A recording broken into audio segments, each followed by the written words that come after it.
আমার ইউএস যাওয়ার ফ্লাইট আছে 30 মিনিটের মধ্যে। তোমার টিকিট দেখাও। স্যার, টিকিটটা ভেতরে আমার ম্যানেজারের কাছে আছে। এই যে, বেরিয়ে যাও। এটা কোনো বাস স্ট্যান্ড না, এটা এয়ারপোর্ট। কেউ এমনি ঢুকতে পারে না। স্যার, আমি অনুরোধ করছি, আমার ইউএসএল ফ্লাইট 30 মিনিটের মধ্যে। টিকিট ভেতরে আছে। ভিখারি, তোমার জামা কাপড় নোংরা, তোমার স্যান্ডেল ফাটা, আর তুমি বলছো আধ ঘন্টার মধ্যে তোমার ইউএসএর ফ্লাইট। তুমি কখনো স্বপ্নেও প্লেন দেখেছো?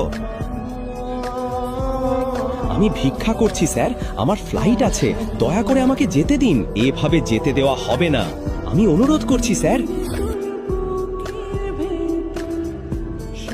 বলে যাও, না হলে মেরে লাল করে দেব।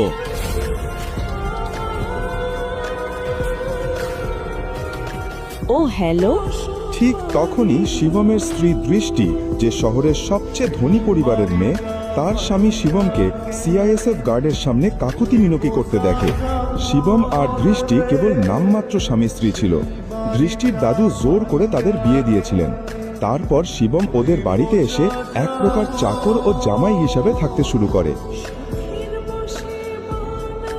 মিস্টার ভিখারি, তুমি এখানে কি করছো?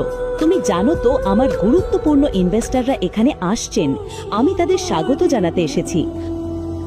আমি এখানে কোনো নাটক চাই না। তাই তুমি যেটার জন্য এখানে এসেছিলে সব ফেলে দাও এবং এখান থেকে চলে যাও। এটা খুব জরুরি, কিন্তু এরা আমাকে ঢুকতে দিচ্ছে না। দয়া করে আমাকে সাহায্য করো। তুমি এত সাহস কোথা থেকে পেলে? আমাকে ছোঁয়ার কথা কল্পনাও করো না। তোমাকে আমেরিকা যেতে হবে? আমেরিকার বানান বলো একবার। তুমি কি আদৌ আমেরিকার বানান জানো? কে সেই বোকা যে তোমার জন্য আমেরিকার টিকিট